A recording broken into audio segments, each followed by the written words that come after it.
우리가 어떻게 험한 이 세상을 살면서 범사에 감사할 수가 있는가? 그래서 범사라는 단어를 갖다 제가 원어를 한번 찾아봤어요. 오늘 찾아봤는데 간단하더만요. 파스라는 단어예요. 파스.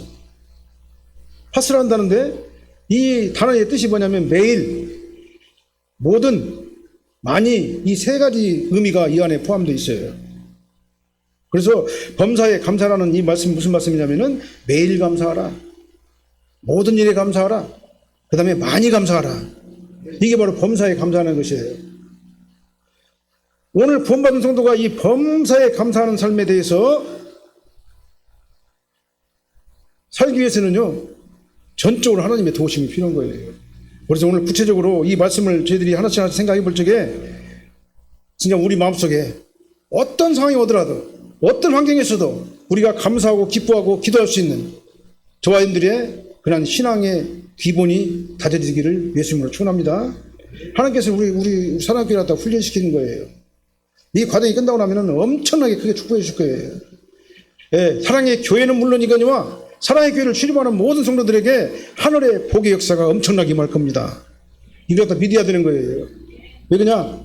우리는요, 보이는 현실만 가지고 실망하고 낙심하고 그래요.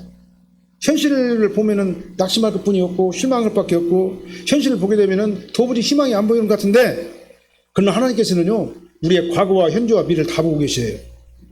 하나님께서는 우리를 갖다 끝까지 바라보시고 인도하시는 겁니다. 그래서 우리가 지금 현재 할 건 뭐냐? 내 상황이 어떻게 됐든지 간에 나는 전적으로 주님만 의지하고 주님만 바라보고 항상 기뻐하고 쉬지 말고 기뻐하고 범사에 기뻐하고 항상 기도하고 쉬지 말고 기도하고 범사에 기도하고, 오늘도 마찬가지입니다. 항상 감사하고 쉬지 말고 기도하고 범사에 감사할 수 있는 저와 여러분들의 삶이 되시기를 예수님으로 축원합니다. 첫 번째로 매일 감사하시기 바랍니다. 범사라는 말은요, 첫 번째로 매일 감사라는 그런 뜻이 있어요. 이 매일 감사라는 말은 뭔 말입니까? 습관적으로 항상 감사하라 그 말입니다. 감사가 내 몸에 배이도록 감사하라 그 말입니다. 나의 정체성이 감사로 가득 차 있으라 그 말이에요. 아침에 일어나면 감사부터 해야 돼요. 하나님 눈 뜨게 해주셔서 감사합니다. 집에서 우리가 식구들하고 같이 있어서 감사해야 돼요. 하나님 이렇게 아름다운 가정을 허락해 주심을 감사드립니다. 이렇게 아름다운 우리 자녀들을 허락해 주시고 아름다운 가정을 이룰 수 있도록 인도해 주시고 축복해 주심을 감사드립니다. 그리고 우리가 일터에 나와서도 감사를 해야 돼요. 하나님 나에게 이렇게 좋은 일터를 주신 것은 내가 잘나서 그런 것이 아니라 하나님께서 나를 여기까지 인도하셔가지고 나에게 이런 일터를 주신 것을 정말 감사드립니다. 이 일터를 통해 가지고 일용할 양식을 주셔서 감사합니다. 그리고 잠잘 때도 감사해요. 하나님 오늘 하루도 주 안에서 잘 지낼 수 있도록 나를 여기까지 인도해 주신 주님 은혜 감사합니다. 이제 편히 눈을 감고 꿈속에 들어가서 하나님과 더불어 안식하는 그런 잠을 취하게 해 주시옵소서. 감사 조건이 많아요. 생각해 보면요. 우리는 날마다 감사를 해야 되는 거예요. 우리는 뭘 감사를 해야 되겠습니까? 나 같은 죄인을 불러서 구원시켜 주신 하나님 은혜에 감사를 해야 돼요. 많은 성도들이 구원받고 하나님 앞에 하나님의 자녀가 된 사실이 얼마나 크고 기적적인 사건인가를 사람들이 잊어버리고 살 때가 많아요. 당연히 나는 그냥 구원받았다라고 생각해요. 근데 내가 구원받은 것은 기적이에요. 성령께서 불러주지 않으면 저와 여러분들은 구원받을 수가 없어요. 내가 내 능력으로 내 공로로 구원받을 수 있는 능력이 전혀 없는 거예요. 근데 이렇게 부족하고 연약한 정말 도저히 구원받지 못할 정말 죄인과 괴수였던 저와 여러분들을 갖다가 어떻게 했습니까? 하나님께서 불러주셨어요. 불러주시고 저와 여러분들을 하나님이 자녀가 되게 하신 거예요. 이거보다 더 큰 감사 있습니까? 저와 여러분들이 예수 믿고 구원받은 거 기적이에요. 기적이에요. 우리 인간의 이성으로 예수님을 주라 시인할 수가 없는 거예요. 우리 인간의 보편적인 생각과 우리 이성을 가지고는요 하나님을 영접할 수가 없는 겁니다. 근데 누가 우리를 갖다 불러주셨어요? 하나님의 성령이 내 안에 들어와가지고 나를 갖다 불러주시니까 내가 불강력적인 하나님의 은혜가 임해가지고 하나님을 믿지 아니하고는 견딜 수 없는 그러한 믿음을 우리에게 허락해 주신 거예요. 내가 예수님을 구주로 영접한 사건은요 기적입니다. 하나님께서 은혜로 믿음을 선물로 주셨기 때문에 가능한 거예요. 내가 예수님을 구세주로 믿고 구원받아 하나님의 자녀가 된 것은요, 정말 놀라운 사건이 아닐 수가 없어요. 내 인생에 있어가지고. 예수 믿기 전에 우리의 모습을 한번 생각을 한번 해볼까요? 나를 생각해 보더라도, 나를 경우를 갖다 들어보더라도, 목사인 나도, 내가 어떤 사람이 있었냐면요, 하나님이 어딨냐고 큰 소리 치던 사람이 있었어요. 하나님을 믿으려면 내 주먹을 믿으라고 그렇게 하고 다녔던 사람이에요. 아주 허풍을 많이 떨고 다녔어요. 그러니까요. 하나님 볼 적에는 정말 허풍쟁이죠. 참 아주 그냥 귀여운 장난을 치는 사람같이 보일 거예요, 아마요. 나는 하나님이 필요 없다고 생각하는 사람이 있었어요. 내가 무슨 수를 쓰더라도 돈과 명예만 있으면 그것이 바로 성공이고 모든 문제가 다 해결되는 거라고 나는 그렇게 착각을 하고 살았었어요. 그런데요, 돈으로 해결되는 게 아닌 것이 인생인 거예요. 어떤 물질 가지고 해결되지 않는 것이 인생 문제인 겁니다. 그랬던 나를 성령께서 나를 불러주셨어요. 어느 날 불러주시고 막 강하게 나에게 막 회심을 하게 만들고, 불가항력진 하나님 은혜가 내가 임하게 되니까요, 주는 그리스도시요 살아계신 하나님의 아들이시다, 이 사실이 믿어지게 된 거예요. 그리고 막 눈물 콧물 다 빠치면서 막 회개를 했어요. 저도요. 그러고 나니까 모든 것들이 다 변해진 거예요. 나의 정체성이 완전히 변해진 겁니다. 이제는 세상의 가치관이 전부인 걸로 알았었는데, 주님을 만나고 나니까 어떻게 되냐, 이 세상 것은 정말 험한 것이다 라는 것을 깨닫게 된 거예요. 그래서 제가 전적으로 하나님을 만나가지고 하나님의 자녀가 됐습니다. 이게 기적인 겁니다. 다른 게 기적이 아니에요. 이게 기적이에요. 나 같은 사람이 하나님을 만났다, 그게 기적인 거예요. 기적은 다른 것이 아니라 내가 예수 믿고 구원받은 게 사실이 기적인 줄로 믿으시길 바랍니다. 이 은혜를 생각하면서 우리는 매일매일 범사에 감사하시기를 예수님으로 축원합니다. 이것이 바로 그리스도 예수 안에서 우리를 향하신 하나님의 뜻인 거예요. 이 세상에 모든 것을 다 얻어도 영원한 생명, 구원을 얻지 못하면, 천국을 얻지 못하면, 영생을 얻지 못하면 아무것도 아닌 거예요. 이 세상에서 아무리 멋있고 고상한 삶을 살더라도 아무 부족함이 없는 인생을 갖다 풍족하게, 아주 그냥 고상하게, 아주 인간적으로, 아주 그냥 풍요를 누리면서 아주 멋있게 잘 살더라도 그건 진정한 성공이라고 할 수 있는 게 아니에요. 왜냐면은요, 제가 일전에도 내가 예를 들어서 말씀드렸는데요. 자, 이제 80에서 90살로 이제 나이가 좀, 우리가 이제 건강해졌으니까요. 나이가 90이 되면은요, 많이 배운 사람이나 조금 덜 배운 사람이나 거기서 거기에요. 지식이 평준화돼 버려요. 나이가 먹으면. 자, 나이 먹으면은요, 기억력이 떨어져요. 손 떨리고 입 떨리고 그래요. 예? 말이 어눌해지는 겁니다. 나이가 90 이상이 넘어가 버리면은. 다 마찬가지예요. 별로 차이가 없어요. 예? 지식 있는 자나 지식 없는 자나 많이 배운 사람이나 조금 덜 배운 사람이나 차이가 없어요. 다 평준화돼 버려요. 다 똑같아요. 그냥. 부자나 가난한 자나 차이가 없어요. 나이가 90 넘어가 버리면 얼굴은 다 쭈글쭈글 되는 거예요. 예? 90 넘은 사람이 아무리 부자라도 얼굴 쭈글쭈글 하는 사람이 있어요? 노화가 되는 건 다 마찬가지다 그 말입니다. 나이 먹어가지고 몇 년이 떨어지면은요, 예? 부자나 가난한 자나 다 똑같아요. 하루 밥 3끼 먹는 건 다 똑같다 그 말이에요. 근데 나이가 먹어가지고 90이 넘어가면은요, 어떻게 됩니까? 밥 3끼를 챙겨 먹을 힘도 없어요, 사실은. 그래서 나이가 90 되면은 가난한 자나 부한한 자나 능력 있는 자나 지식 있는 자나 지식 없는 자나 다 평준화돼 버린다. 다 똑같다 그 말입니다. 그게요. 그런데 세상에서 사람들은 이 세상 것을 얻으려고 막 아둥바둥하면서 거기에 집중하면서 막 최선을 다해서 세상 것을 잡으려고 살아가고 있어요. 영원한 세상에는 전혀 관심이 없고. 그러나 저와 여러분들은 예수 믿고 구원받은 성도들입니다. 영원한 세상에 가치를 두시기를 바랍니다. 영원한 세상에 우리의 삶의 목적을 두시기를 바랍니다. 그래서 사람들은 이 썩어서 없어질 이 세상의 것들을 막 성공이라고 생각하고 그것을 얻으려고 모든 힘을 거기에 집중해가지고 결국 그걸 다 얻었다고 칩시다. 그래가지고 영원토록 우리가 가지고 있어요? 절대로 그건 불가능한 겁니다. 안 되는 겁니다. 이 세상의 부와 명예와 권세는요, 허망한 겁니다. 아침 안개와 같이 사라지는 거예요. 절대로 영원하지 않습니다.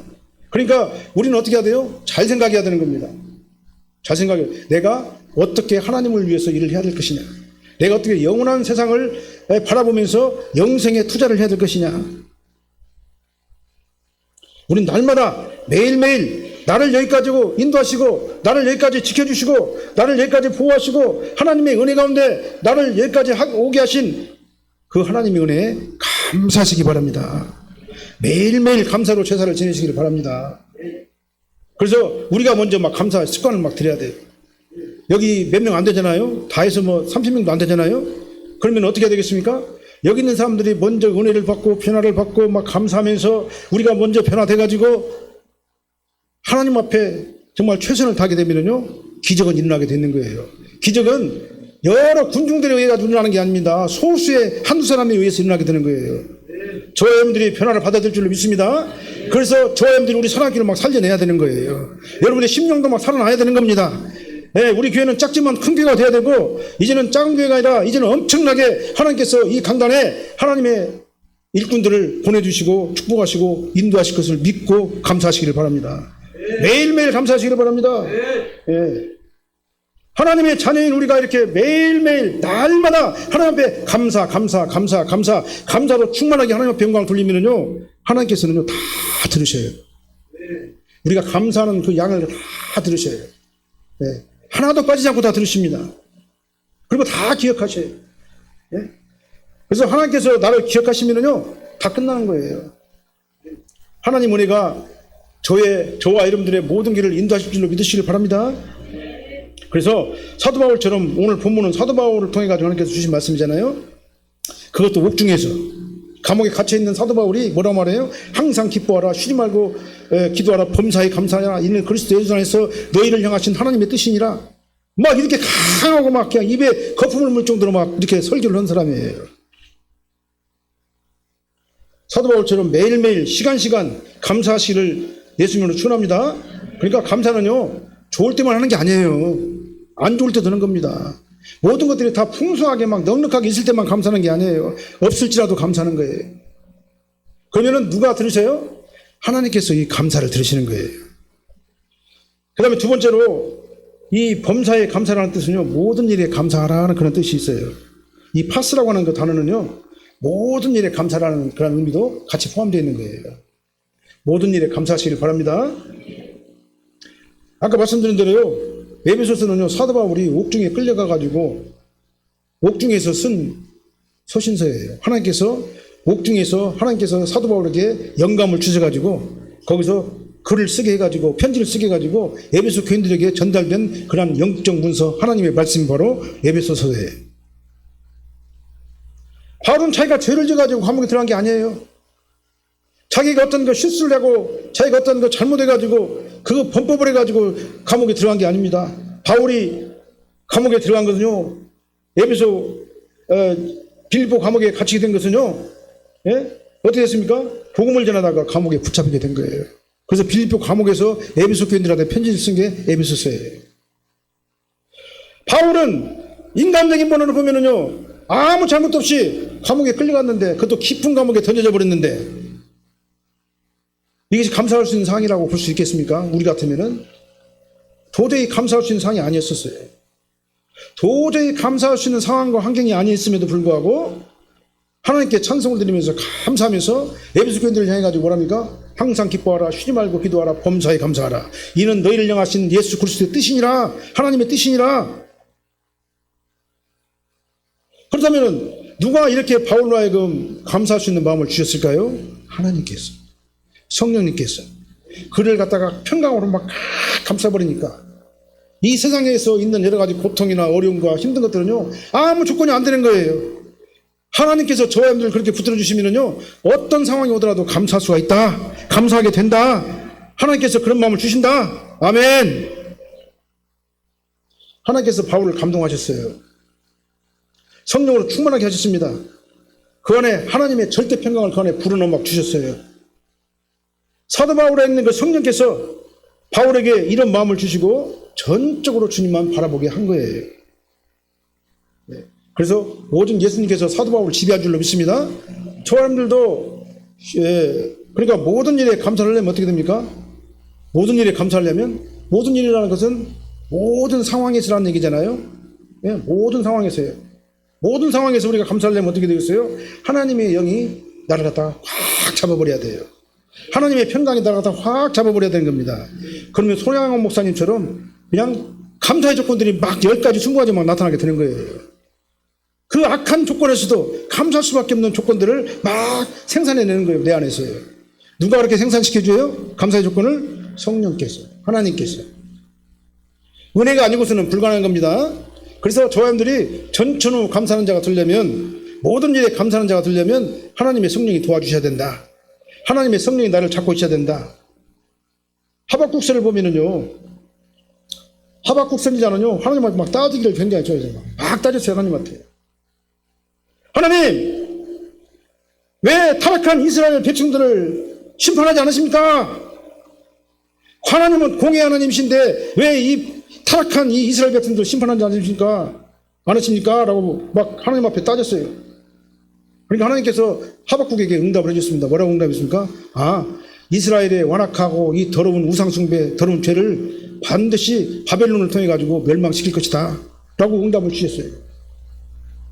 그러니까 하박국은 또 하나님 앞에 막 따져요. 또 하나님, 바벨론은 우리 선민보다도 더 악한 자들인데, 더 악한 자들인데 왜 하필이면 선민보다 더 악한 바벨론을 들어가지고 하필이면은 이스라엘 백성들 갖다 심판을 하십니까? 라고 또 따졌어요.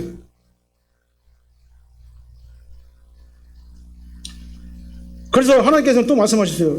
바벨론도 그들의 악한 죄는 따로 물어서 심판을 할 것이다. 그러나 바벨론은 영원히 심판을 받아가지고 영원히 멸망할 것이지만은 이스라엘은 70년 동안 기한이 있다. 70년 동안 연단 후에 다시 이스라엘로 돌아가게 할 것이다. 그러니까 나의 심판에 대해서 네가 따지지 말라. 하나님께서는 하박국에게 그렇게 그런 의지로 이렇게 휴지로 말씀하신 거예요. 만일 이스라엘을 지금 심판하지 않고 그냥 놔둬버리면 남아있는 거룩한 씨마지도 다 소멸될 것이다. 그러니까 내가 바벨론에 잡혀가게 하더라도 거기서 남은 자들을 구원시키기 위해서, 남은 자들을 보호하기 위해서 내가 그들을 포로로 끌려가게 한 것이다. 하나님의 계획을 이렇게 남은 자 구원 사상하기, 남은 자 구원이라고 하는 그 사상이라고 하는 그걸 갖다 연결시켜가지고 하박국 선지자에게 설명을 해줬어요. 만약에 이스라엘 백성들 여기다 그냥 놔둬버리면 남아있는 자들마저도 이미 다 그들에게 물들어가지고 죄악 가운데 가게 될 것이니까 이들을 흩어버려가지고 바벨론으로 잠깐 보내가지고 거기서 70년 동안 그들을 보호하기 위해서 보냈다. 그리고 다시 예루살렘으로 다시 오게 하겠다. 그래서 바벨론에 잡혀가더라도 거기서 남은 자를 구원하시려는 하나님의 계획에 대해서 하나님께 설명하신 거예요. 네가 왜 나를 따지냐 이거예요. 내 계획도 모르면서. 하나님께서는 이 하박국에게 이들 갖다 잘 설명해 줬어요. 그러니까 하박국이 그치서 깨닫고 어떻게 했습니까? 태도가 막 달라진 거예요. 이스라엘의 심판마저도 주의라는 사실, 주의 은혜와 섭리 가운데 있다는 사실. 그러니까 하나님께서는요, 이스라엘을 바벨론에 의해 가지고 망하게 하시는 것도 사실은 하나님의 선하신 목적 때문에 그렇게 된 것이다라는 것을 하박국이 깨닫게 된 거예요. 그게 하나님의 자녀는요, 힘들고 어려운 고난을 당하더라도 아주 망하는 게 아니에요. 훈련이에요. 연단이에요. 그걸 통해 가지고 나를 더 단련시켜 가지고 원래 성도의 자리로 돌아오게 하시려는 하나님의 은혜의 방편인 거예요. 그 섭리를 깨달으시길 바랍니다.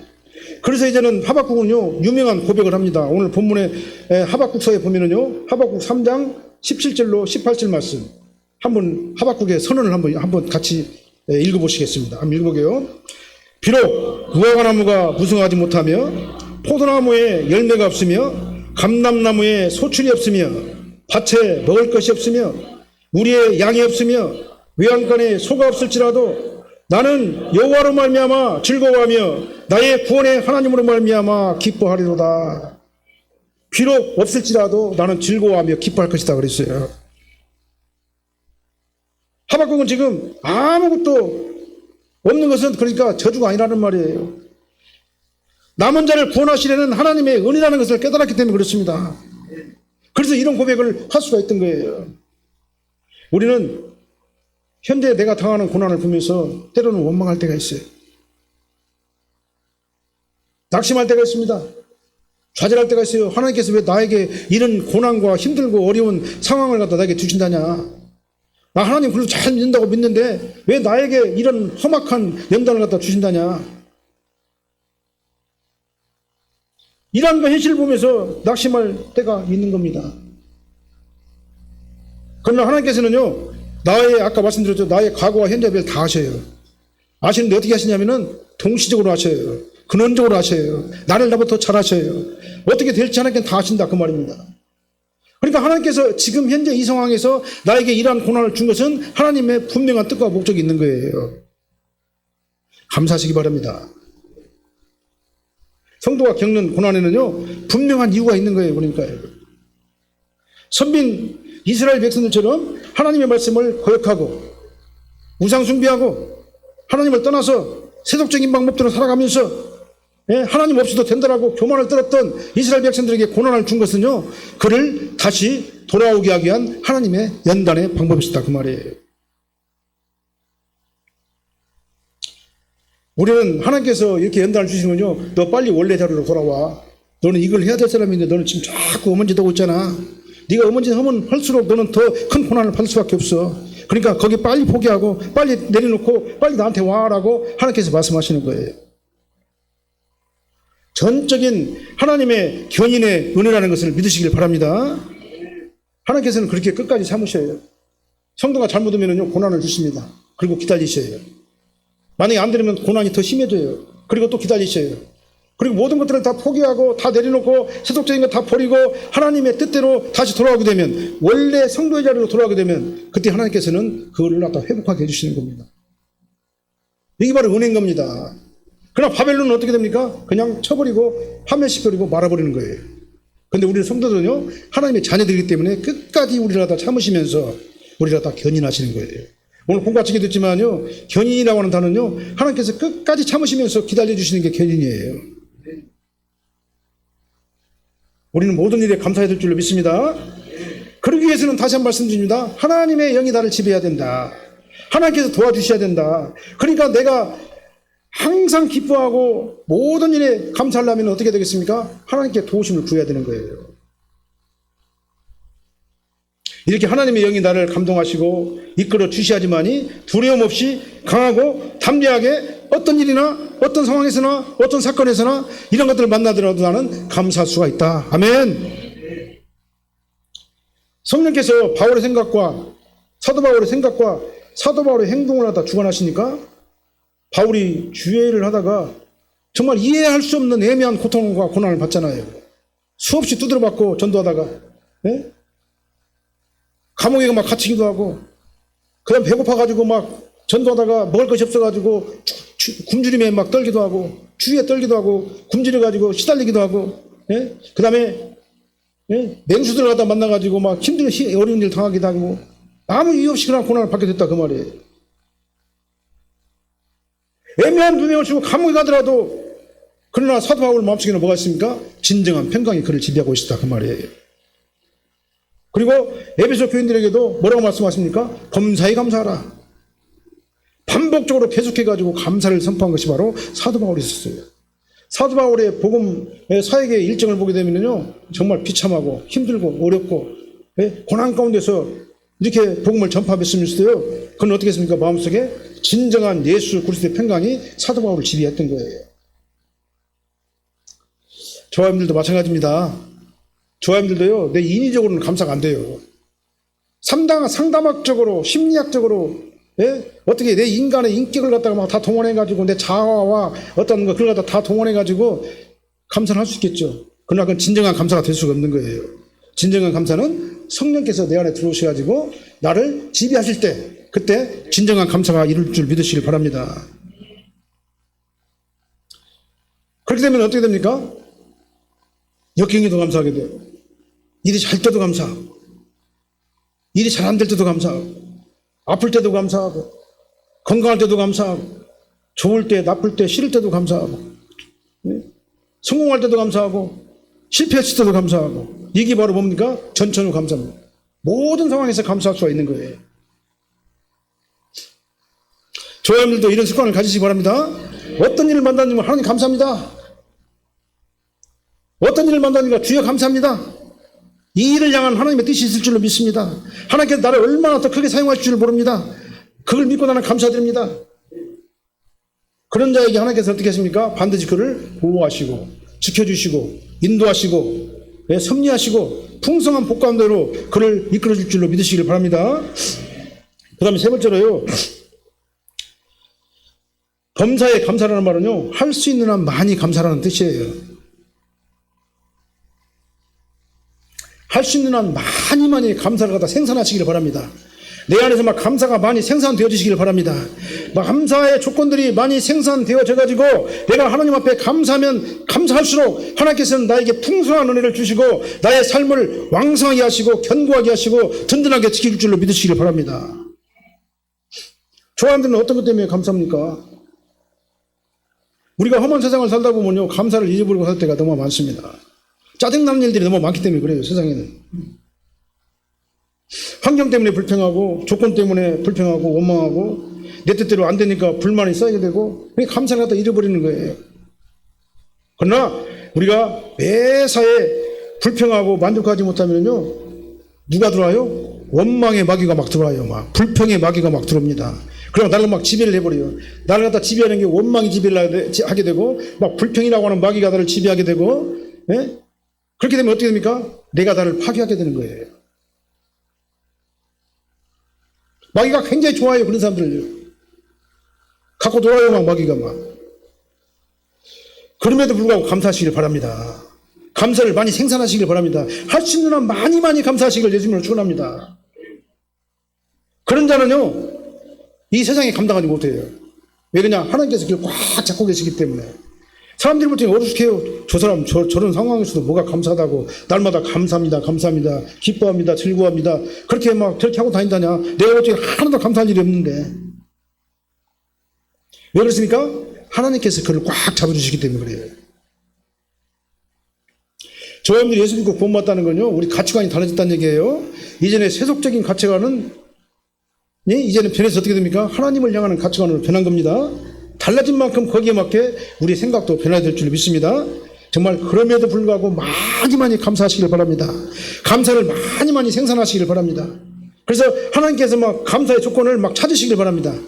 예, 감사의 조건을 찾아내가지고 막 믿음에 굳게 써가지고 할 수 있는 한 많이 감사하시길 바랍니다. 감사가 막 넘쳐나시길 바랍니다.